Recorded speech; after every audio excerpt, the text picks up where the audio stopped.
Hello, everybody. It's your girl, Mother from Mama, the undisputed African queen. I'm hoping everybody can hear me good. I'm your girl, Mother from Mama. Thank you for stopping by. If you are here for the first time and you haven't subscribed to my YouTube channel, please go ahead, subscribe um, to my YouTube channel. Let's get into it because I just watched Morgan being interviewed by Carlos King. I don't know why Carlos King is now taking over Ready to Love. I'm like, brother, can you just let the bloggers do what we do and you can just stick to your shows? I mean, you cannot be taking over everything. You know what I mean? And to have Morgan over there and you singing all praises to Morgan, I'm like, did you watch the show? Did you watch the show? Let's pick on that, you guys. Did you watch the video? I mean, the interview that he did with Morgan. He keeps saying that Morgan is his favorite. Do you agree with Carlos that Morgan? That do you agree when he says "Ready to Love" season 7? It is Miami. That it was Tony and Morgan show. That's what Carl King is saying. Do you agree with that? That it was a Tony and Morgan show? What happened to Jeffrey? What happened to Sun and Blake?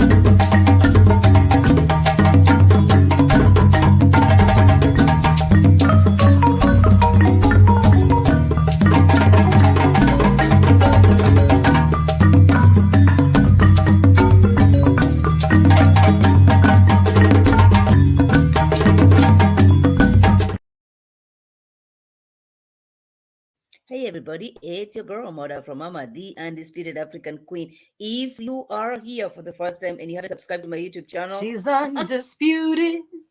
She's Africana.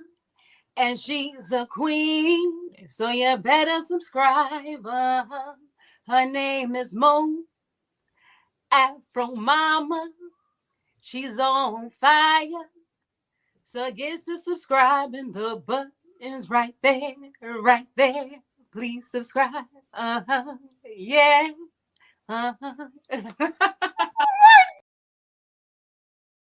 subscribe to my YouTube channel. Let's speak on this because On has released a little bit of a clip between Marcia, Morgan, and Tony. And at this point, I don't know why everybody is so frightened or scared of Morgan because Morgan is having the biggest mouth and she looks very angry.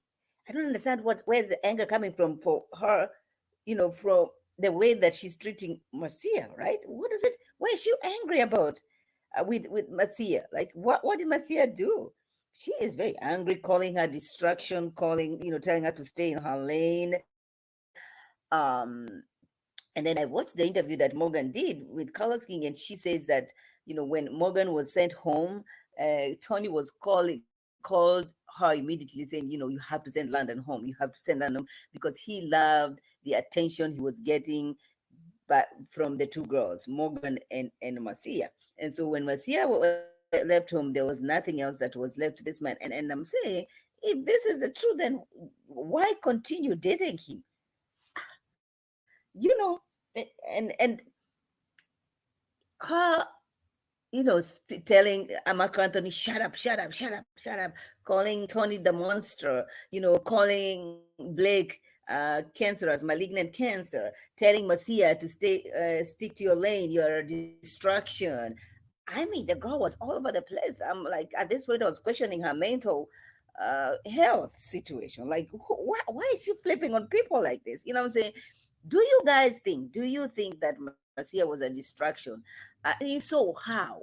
I don't think Marcia was a distraction. All right, just because you're dating, different people doesn't mean the other person is just. And then she was asked, "Do you think you and Tony were toxic couple?" She says the process is toxic in itself because you have 10 girls and 10 guys dating each other, and I'm like, that is not toxic. What are you gonna talk about? What about Bachelor? What are you going to talk about when you say it's what about Bachelor? What are you going to say about Bachelor where it's only one person dating so many people and you're just dating them around as you're in the same environment and for so long, and your phones are taken away, and you know what I mean.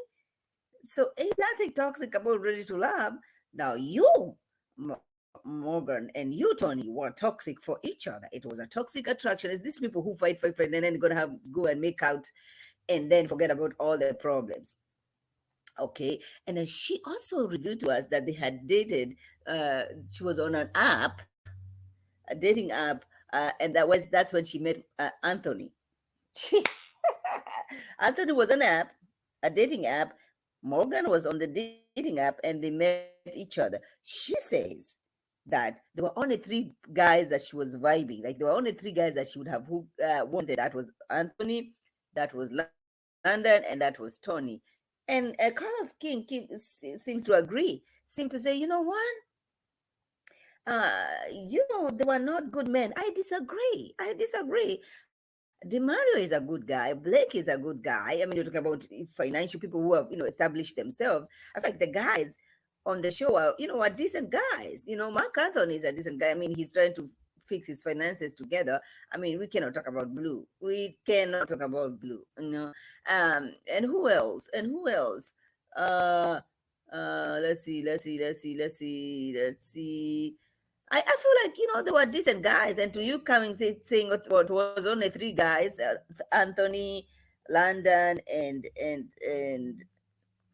and Tony. I mean, Andrea, the ponytail dude, he was all right. I mean, he has his finances together too. You know what I mean?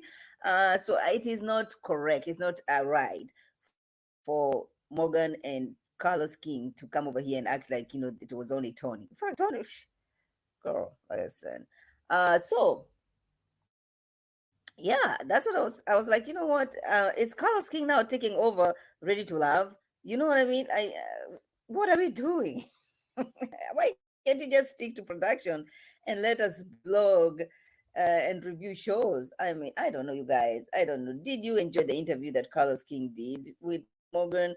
Do you think Marcia was a distraction? Because you can see, even when they're having this argument between Morgan and Tony, back at the backstage, you can see Marcia sitting very close proximity, like right next to Tony.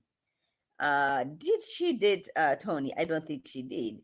In fact, Marcia, I mean, Morgan was saying they continued dating uh, after the show. Now we know about Natasha's situation with Tony, but she says that they continued dating, and there were so many women who were calling Morgan's phone. There were so many women who were calling Morgan phone about Tony. Then she says the last call she had was a woman calling her about another woman. At that point, you'll be like, you know what? Just give up. I give up. I give up. I give up on this dating thing. You know what I mean? But I did not like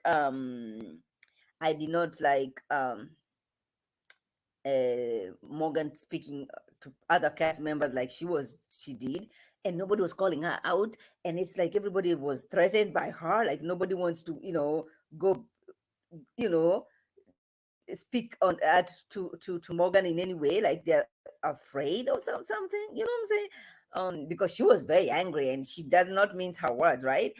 And so I feel like nobody wanted trouble. Even Marcia, when she's been told you're a distraction and stay in your lane, she never pushed back quite a bit. She did push a little bit, but not as much, right? She kept saying, I'm not a distraction. I'm not a distraction. I mean, go talk to this girl because she thinks that she is everything. I was waiting for somebody just to check Morgan, and nobody checked her. Like if there was anybody that would have checked her, was gonna be Marcia. I don't know. And even the people backstage seemed very shocked when Morgan kept saying, attacking Marcia, and everybody's like, where is this coming from? Where is this anger coming from? But yo, let's wait and see. Let's wait. We were supposed to have an interview with Z today at 4 p.m., but she's caught up with work. We shall be talking to her tomorrow after the reunion, even better, just so we can talk about everything that happened behind the scenes and all that fun stuff. Listen, do you think Marcia was a distraction? Uh, do you think Tony and and Marcia would have been a better couple. You know what I mean? I think that all these people, no, none of these people are ready to love, apart from Sue and Blake. And even Anthony. Anthony was all right too. Cynthia confused me when she started talking about her emotional availability. That confused me because I mean, why are you here then? If you're not emotionally available, what are we doing here? You know what I mean? But anyway, do not forget to subscribe, you guys, like, share, and I'll see you guys on my next video. Bye, everybody.